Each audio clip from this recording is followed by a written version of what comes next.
YouTube Nation, Maven TV, aka Me TV, aka what the fuck, Shane Mosely? Are you going to sit there and tell me you're going to stand right in front of Pacquiao and let him tee off on you? You gotta be kidding me. Look, let's get this something straight here. For those who did not see the fight, all right? For those who did not see Pacquiao versus Mosely, it was a fucking joke. It was a fucking joke. Let me tell you something, all right? First off, let me say shout outs to Pacquiao, all right? Pacquiao is a great fighter, but Pacquiao fights guys who stands right in front of him. Should we go down the list? Let's go down the list real fast. Mosely, all right? Cotto, all right? Hatton, all right? Margarito, all right?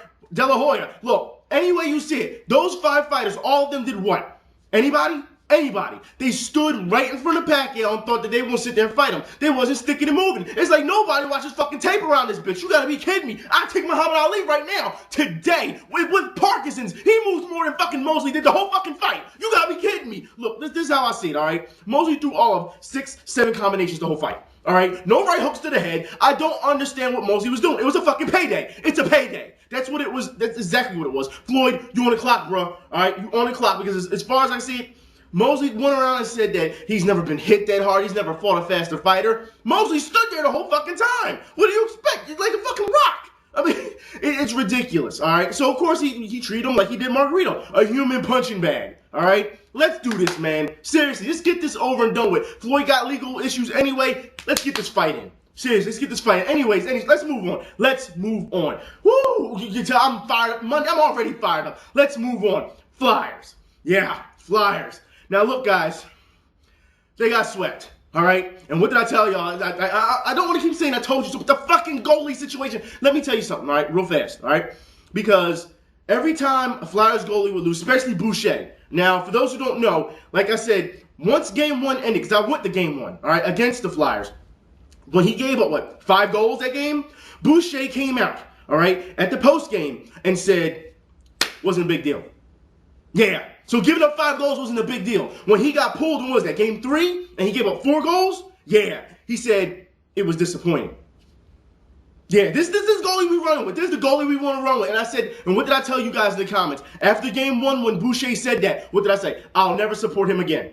Never. I said, I don't want to see him in orange and black ever again. And in the entire series, we had to hear the Flyers say, you shouldn't blame Bush. We had to hear Ed Snyder, you shouldn't blame Bush. We had to hear Paul Holmgren, you shouldn't blame Bush. We had to hear Laviolette, you shouldn't blame Bush. You watch Versus, we had to hear Jeremy Roenick, you shouldn't blame Bush. Get the fuck out of here. The goalie is the last line of defense, all right? The goalie is pretty much like a quarterback to a football team, all right? Now, granted, I put it like this. From playing goalie, I know when your defense breaks down on you, it is a team effort. It's a breakdown in defense in general. But the goalie's job is to stop pucks.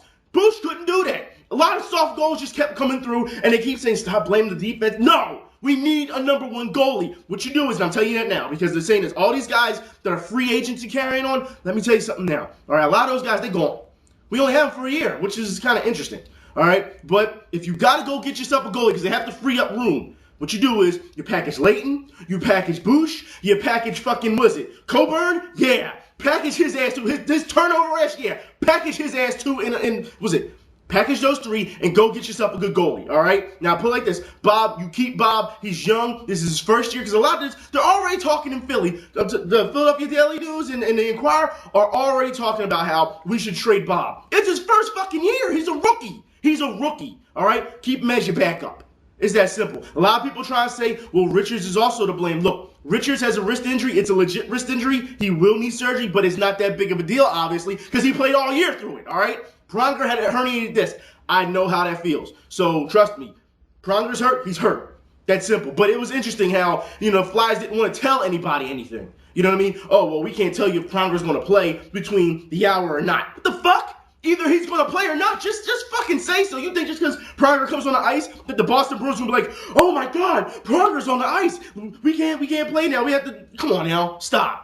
The Boston Bruins went out there, and yeah, they were dirty. For those who didn't see, Marchand hit, during the faceoff. Before the faceoff even started, Carter was on the wing, and Marchand's hitting him and just poking him with his stick, and then his injured knee. Like, for no reason. Like, it was a joke. And don't even get me started on the fucking Boston Bruins, all right? But the fact is, the Bruins beat us, and it was a fucking carousel when it came to goalies. It's a joke, all right? The guys did not play with any urgency. I swear to God, if I ever see Ed Snyder, I feel like just firing his ass off of off the Wells Fargo Center, eh? That's how I see it right now, all right? Ed Snyder, you fucking up. We haven't had a goalie since Hexie, all right? We haven't had a good goalie since Hexie. You know better. And I don't no disrespect to the Ken Reggett either, because he was a good goalie too for a back. He was a great goalie. All right. So let me say that Ed Snyder, you have to go, and we've been saying this for what, 2-3 years now. If you're going to make a run at the cup, seriously, you should know by now. And they keep saying, and Howard Eskin said, last night, that, most teams who lose in the Stanley Cup the year before, they don't go back to the cup. Yeah, well, guess what? The Penguins did that shit with no problem, didn't they? Exactly. I'm not trying to hear that, Howard Eskin. Seriously, stop making excuses.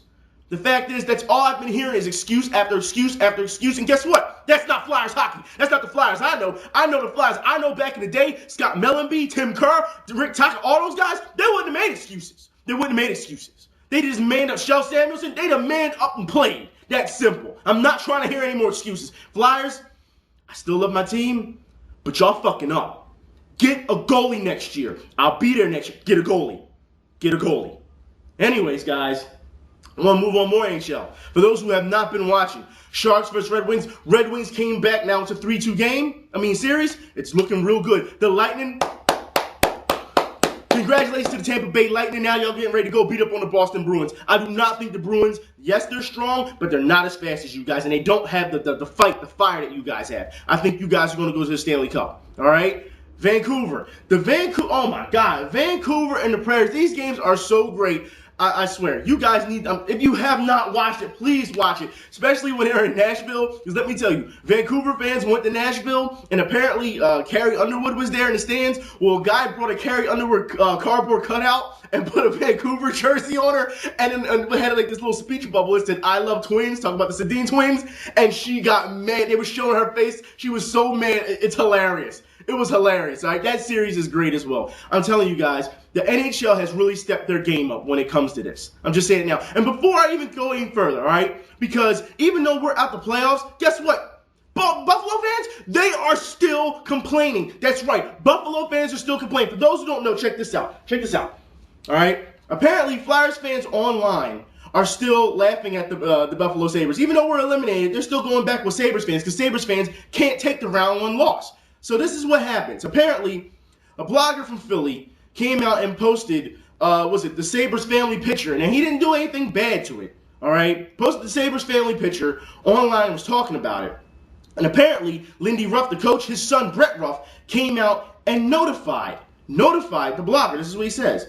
It says, "To whom it may concern, I am wondering why you're harassing my family. It has been brought to my attention that your website has been harassing me, my sister, and my father with private photos of us as young children. I demand the removal of this link for you to take down these photos. It's embarrassing and rude."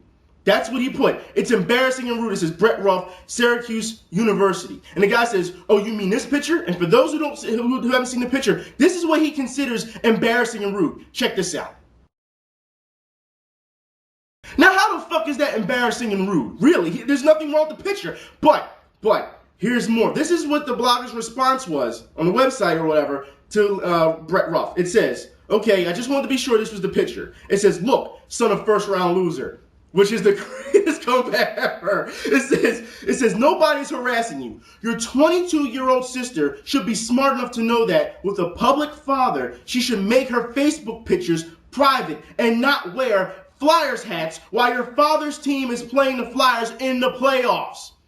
So this goes to show you where he got the picture, all right? She didn't put it in private, so he snagged the shit and put it on his website. So let's keep going. It says it's really that simple. If those photos are not marked as private, this was one of her profile pictures, then it's her own fault, all right? It's her own fault. That being said, there are funny photos which in no way harass you, your sister, or your father. If you would have asked nicely, I probably would have taken them down. Now stop whining. Now that's how I see things. You know what? Like I said, I understand that the photos are on there, and like I said, I didn't know anything about this until Philly fans rolled it to me. But they rolled me more on the Buffalo Sabres. But I'm going to save that till next week. That's right, Buffalo fans. Since you want to cry so much, Ryan, you want to cry so much, I got something for you next week. Now, with that being said, let's move on.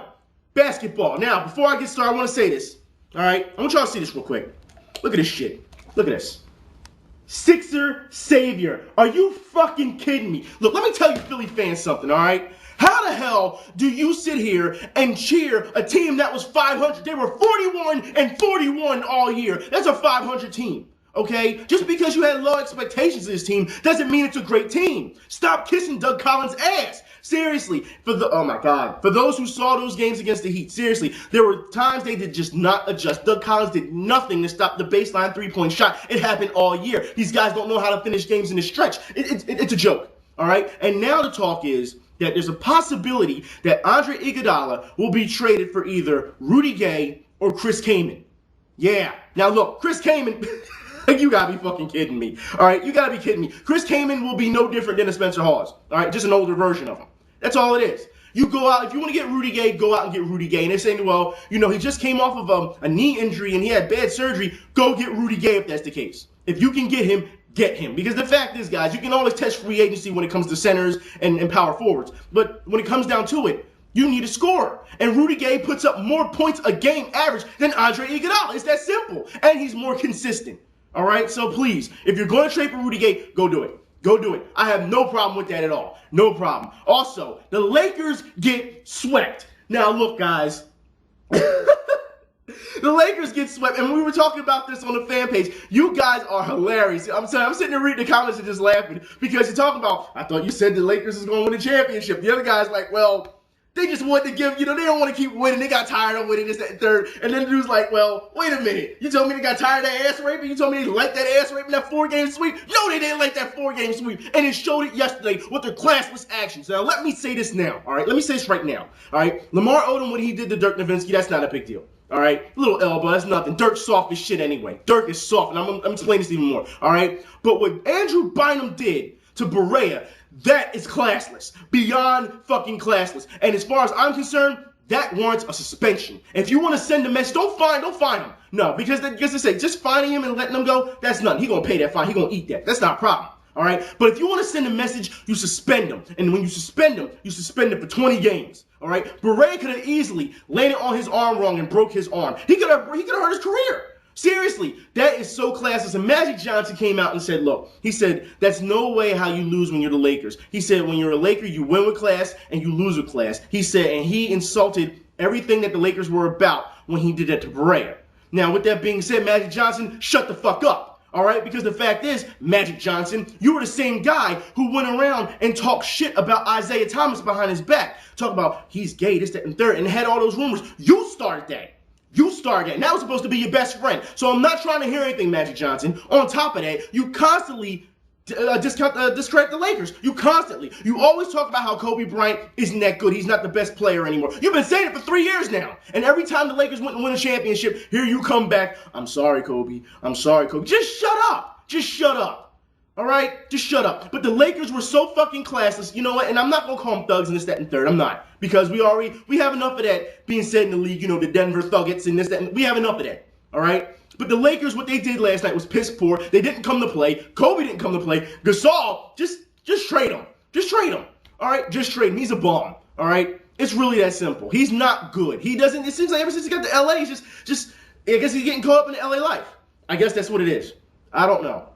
But the fact is, guys, Gasol needs to go. And like I said, and after, Bynum hits Barea and knocks him down, Dirk goes over and says, there's blood. You can't really make out what he's saying, but he's not acting tough. He's not backing Barea. He's just saying something to him. It's like, Dirk, you 7 foot something. You go over there and back your mans. Go over there and back your mans. Because guess what? We saw that last time, when Terry pushed Blake. And what happened? What happened? Barnes ran right over there and then started getting into shit, didn't he? Knocked over the assistant coach and everything. That's how you back your mans. They're just talking. Get the fuck out of here, Dirk. Seriously, you're a good player, but you still soft. You still pussy. I'm sorry, you still pussy. And speaking of pussies, I'm telling you this now. What the fuck is going on with Tom Brady? What is this shit I'm seeing now?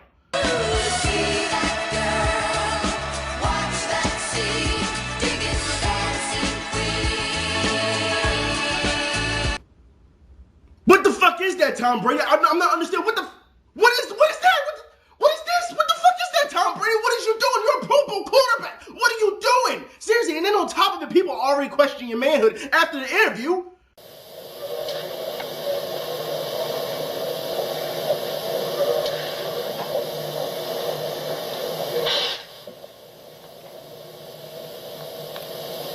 It was just a tough day, you know. I just remember being there with my mom and dad. Sorry about that. Tell me this guy is not fucking crying. Are you crying, Brady? This is not Jerry Maguire. I'm sorry, but you were a multiple Pro Bowl quarterback. You've won multiple Super Bowls. You've taken some of the nastiest hits in the NFL. Are you going to tell me that an interview is going to make... What the fuck happened to you, Tom Brady? You know what? I know what happened to you. This happened to you.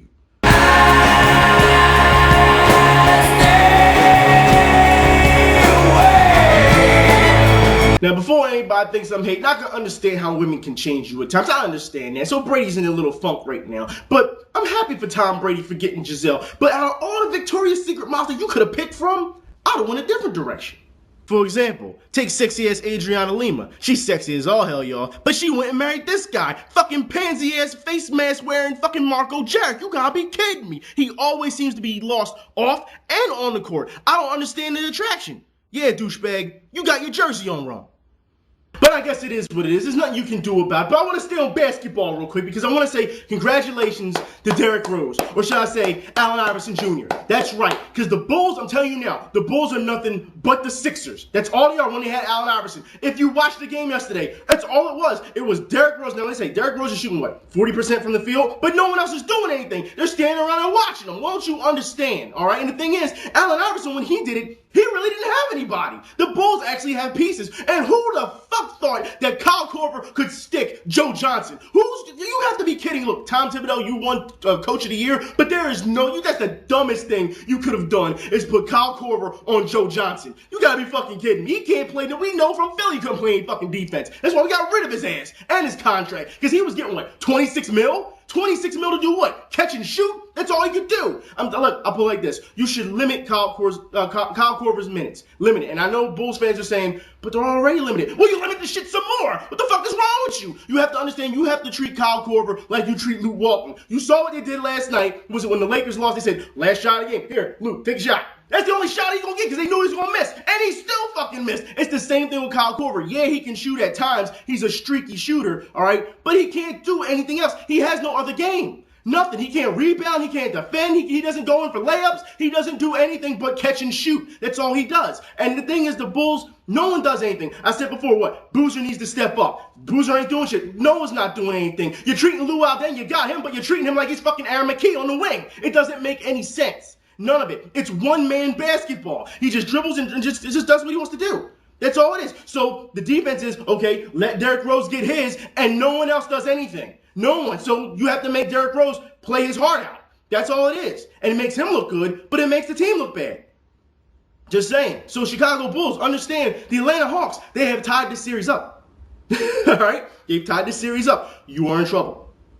Sorry, you're in trouble. Until your team, the rest of you guys, step up, you're in trouble. And the thing is, why I call him Allen Iverson Jr., because for those who saw his MVP speech, all right, he talked about how there was days he was saying, I don't want to go to practice, it's just practice. And his mom would tell him, no, you have to go to practice. And when Derrick Rose said that, the first thing, y'all know what came to my mind, right? It was practice.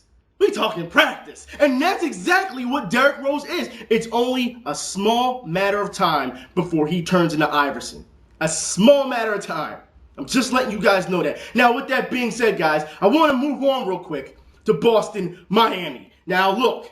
All right, I think this is going to go the distance because I think Boston's going to win the next one in Boston. I think they are. But what happened to Rajon Rondo? All right, now a lot of people say Wade's a dirty player because he tied up his arm, he fell, he dislocated his elbow. Look, let me tell you something. If you dislocate your elbow and you come back, first off, that shit ain't hurt that much. All right, I'm not trying to hear that shit.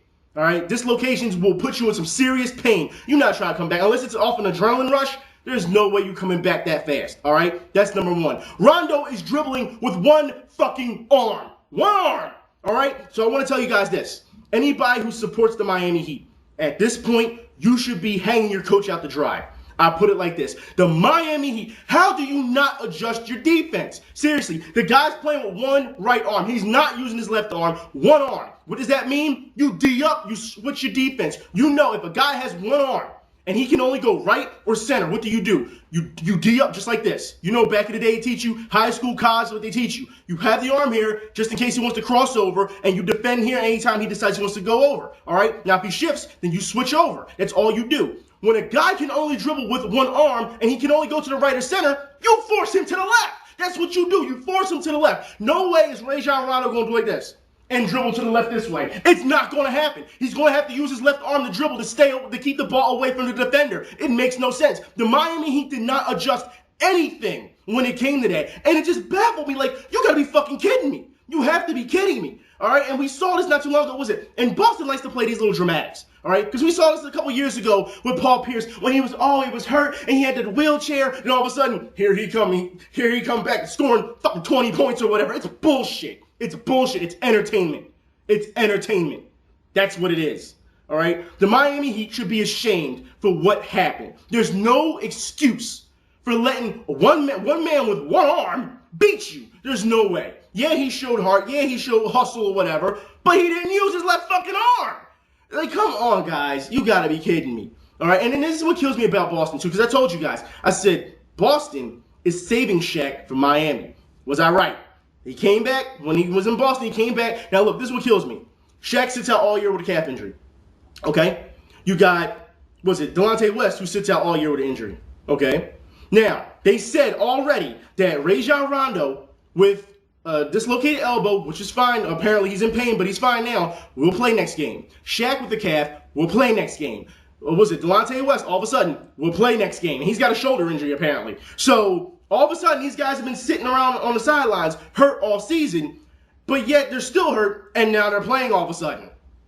That doesn't make sense to me. I understand it's the playoffs, they got to suck it up, but guess what? They could have sucked it up during the regular season if that was the case. And if you're going to say, no, it's different, the playoffs are different, then you're sitting here discrediting the regular season. That's what you're doing. But speaking of Shaq, I do want to give him a shout out because he is my Event Status Spotlight Athlete of the Week for his charities, not only in Miami, not only when he was in LA, but everywhere he's been. Cleveland, wherever. This one is actually when he was in Phoenix. Check this out. Phoenix Suns' Shaquille O'Neal is a legend for what he does on and off the court.